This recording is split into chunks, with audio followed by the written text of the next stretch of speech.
ತಿಳ್ಕೊಂಡಾರವರೆಲ್ಲ ಇವತ್ತು ಯತ್ನಾಳನ್ನು ಮುಗಿದೈತೆ ತಿಳ್ಕೊಂಡಾರ. ಯತ್ನಾಳನ್ನು ಎಂದು ಮುಗಿದಿಲ್ಲ. ಎಲ್ಲ ನಿಮ್ಮ ಶಕ್ತಿಯವರಿಗೆ ಯಾರಿಗೂ ಏನೂ ಮಾಡೋದಾಗೋದಿಲ್ಲ. ಇವತ್ತ ಹೇಳ್ತಾರೆ ಎಲ್ಲ ವಿಧಾನಸಭೆಯಲ್ಲಿ ನಾ ಎದ್ದು ನಿಂತ್ರೆ ಎಲ್ಲ ರಾಜಕೀಯ ಪಕ್ಷದ ಶಾಸಕರು ಗೌರವ ಕೊಟ್ಟು ನಾ ಮಾತಾಡುವಂತ ಮುಖ್ಯಮಂತ್ರಿಗಳು ಹಿಡಿದು ಎಲ್ಲರೂ ನನ್ನ ಮಾತುಗಳನ್ನು ಕೇಳ್ತಾರೆ. ನಾ ಯಾರು ಕೂಡ ಹೊಂದಾಣಿಕೆ ಇಲ್ಲ. ಸಿದ್ದರಾಮಯ್ಯನವ್ರಿಗೆ ಹೇಳಿದೆ,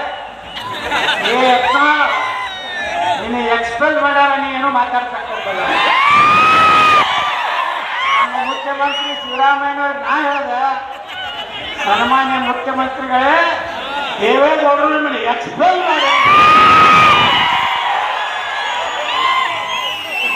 ಅವರಿಗೆ ಕೆಲಸಲಾರ್ದಂಗೆ ನಾಟಕ ಕಂಪನಿ ಮಾಡಿದ್ರು. ಏನಂದ್ರೆ ಅದು ಯಾಕೆ ನಾಟಕ ಮಾಡಿದ್ರು ಗೊತ್ತದ? ಏನಾರೇ ಅದಕ್ಕೆ ಉತ್ತರ ಕೊಡ್ಬೇಕಂತೇಳಿ ತಲೆಯಾಗ ಯೋಚನೆ ಮಾಡಿ ಪ್ರಯತ್ನ ಮಾಡಿದ್ರು. ಏನು ಸಿಗಲಿಲ್ಲ. ಕಡಿ ಈಗ ನಾನು ಅವ್ರು ಹೆಂಗೆ ಸ್ಟೈಲ್ದಾಗಿತ್ತು ಹಂಗೆ ಸ್ಟೈಲ್ದಾಗೆ ಅವಾಗ ದೇವೇಗೌಡ ಹೊರಗೆ ಹಾಕಿದ ಕರೆ ಅಲ್ರಿ. ಹೌದು, ನಿಮ್ಮನ್ನು ಹೊರಗೆ ಹಾಕಿದ್ರು ನೀವು ಮುಖ್ಯಮಂತ್ರಿ ಆದ್ರಿ.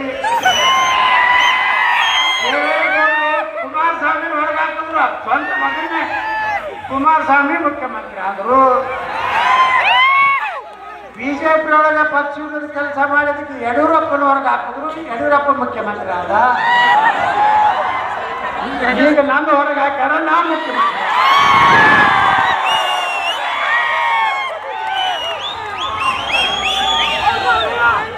ನಾವೇನು ಈಗ ಇಲ್ಲೆಲ್ಲ ಸಮಾಜದವರ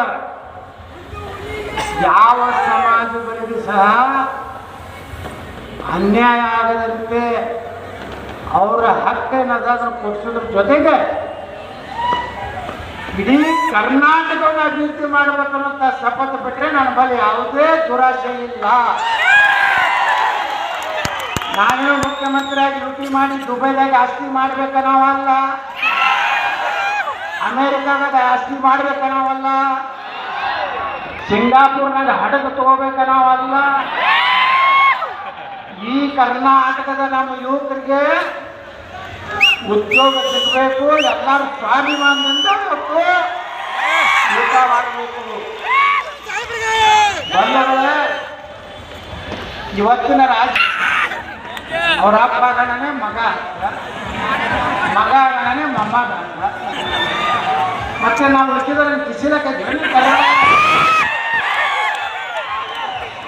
ಬದಲಾವಣೆ ಆಗ್ಬೇಕಿಲ್ಲ.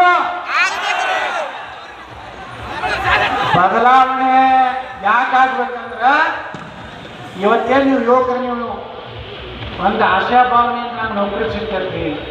ನಮ್ಮ ಅಭಿವೃದ್ಧಿ ಆದರೆ ನಮ್ಮ ನೀರಾವರಿ ಆಗ್ತದೆ, ನಮಗೆ ಸಿಗುವಂಥ ಮೀಸಲಾತಿ ಸೌಲಭ್ಯ ಸಿಗಬೇಕು, ನಾವು ಎಲ್ಲ ಸ್ವಾಭಿಮಾನದಿಂದ ಜೀವನ ಮಾಡಬೇಕು ಅಂತ ಕನಸಿಟ್ಕೊಂಡಂಥ ಯುವಕರು ಇವತ್ತು ರಾಜ್ಯದಲ್ಲಿ ನಿರಾಶೆಯಾಗಿದ್ದಾರೆ. ಬರೀ ಗ್ಯಾರಂಟಿದಿಂದ ಏನೋ ಆಗುವುದಿಲ್ಲ. ನಾವು ಉದ್ಯೋಗ ಸೃಷ್ಟಿಯಾಗಬೇಕು.